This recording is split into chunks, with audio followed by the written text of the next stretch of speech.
इस वीडियो में जानेंगे आप कि स्टे ऑर्डर कैसे मिलता है और भी 3 महत्वपूर्ण टॉपिक पर बात करेंगे कि स्टे ऑर्डर का प्रावधान कहाँ किया गया है, स्टे ऑर्डर कब ले सकते हैं, कब आपको लेना चाहिए जो कि बहुत ज़रूरी है, काम ना बिगड़े आपका कोई, और स्टे ऑर्डर लेने का प्रोसेस के बारे में भी मैं आपको चर्चा करूँगा। और एक चीज़, यदि आप कोई भी लीगल एडवाइस लेना चाहते ले सकते हैं, कॉन्टैक्ट नंबर वीडियो की डिस्क्रिप्शन में दिया गया है। आते हैं अपने फर्स्ट पॉइंट पर कि स्टे का प्रावधान कहाँ किया गया है। तो देखिए, स्टे का प्रावधान जो है वो CPC सिविल प्रक्रिया संहिता आदेश 39 नियम 1 व नियम 2 में किया गया है। स्टे ऑर्डर भी 2 प्रकार का होता है, एक स्थायी और एक अस्थायी। कई बार थोड़े समय के लिए दे देते हैं, कई बार ये ऐसा स्टे ऑर्डर दे दिया जाता है कि जब तक ये बात जो है, जो केस की सुनवाई जो है पूरी नहीं हो जाती, तब तक के लिए स्टे ऑर्डर, तो वो हो गया स्थायी। ठीक है, अब बात करेंगे सबसे महत्वपूर्ण टॉपिक पर कि स्टे ऑर्डर कब ले सकते हैं और कब आपको लेना चाहिए। तो देखिए, सरल शब्दों में आप समझ लीजिए, मान लीजिए कोई संपत्ति विवादग्रस्त है, आपकी ज़मीन, ठीक है, दो लोग हैं, आप विवादग्रस्त है, आपका लफड़ा चल रहा है और आपका कब्जा है। अब वो दूसरा व्यक्ति आपको ज़बरदस्ती कब्जा से हटा रहा है, आपका प्रतिकूल कब्जा है, वर्षों से कब्जा है, वो ज़बरदस्ती आपको हटा रहा है। ठीक है, और हटाने के बाद आपके द्वारा मकान बनाया गया है जो इस प्रॉपर्टी पे, वो आपको पता है जैसे ही हम हटेंगे ये हमारा मकान ही तोड़ देगा। ठीक है, जब मकान ही तोड़ देगा, आपको हटा देगा, तो केस चलाने से मतलब क्या निकलेगा। ठीक है, तो ऐसी कंडीशन में आपको स्टे ऑर्डर ले लेना चाहिए। ठीक है, प्रतिवादी जो भी, मान लीजिए इसके प्रतिवाद किया है, वादी को वाद में विवादग्रस्त किसी संपत्ति के बेकब्जा करने के लिए या उस संपत्ति को क्षति पहुंचाने की धमकी देता है, तो ऐसे में स्टे ऑर्डर ले लेना चाहिए।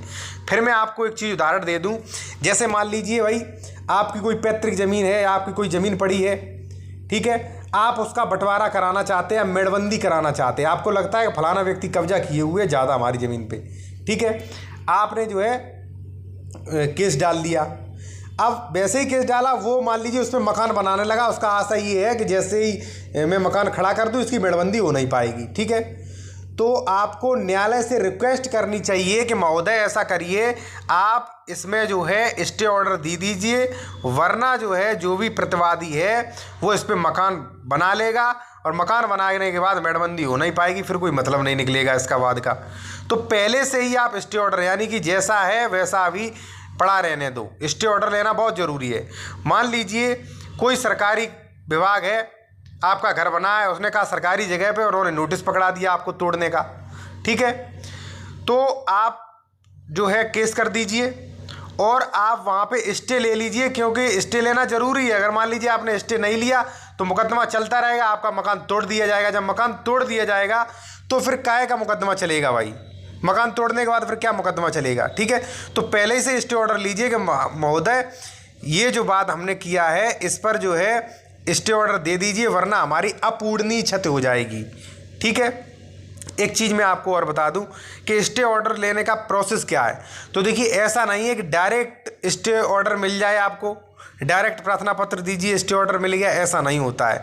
जैसे मान लीजिए आपकी कोई संयुक्त संपत्ति है, आपका सहखातेदारक है, वो उस पर मकान बनाना चाह रहा है, बंटवारा नहीं हुआ, वो मकान बनवाना चाह रहा है। ठीक है, तो इसके लिए आपको पहले बंटवारा का दावा करना पड़ेगा। ठीक है, बंटवारा का, और बंटवारे के दावे के साथ ही आपको स्टे प्रार्थना पत्र, स्टे के लिए प्रार्थना पत्र लगाना पड़ेगा कि महोदय ये बंटवारा का दावा मैंने किया है, इसके आधार पर स्टे भी दे दीजिए, वरना बंटवारा होने से पहले ही वो मकान बना लेगा, हमारा बंटवारा नहीं हो पाएगा।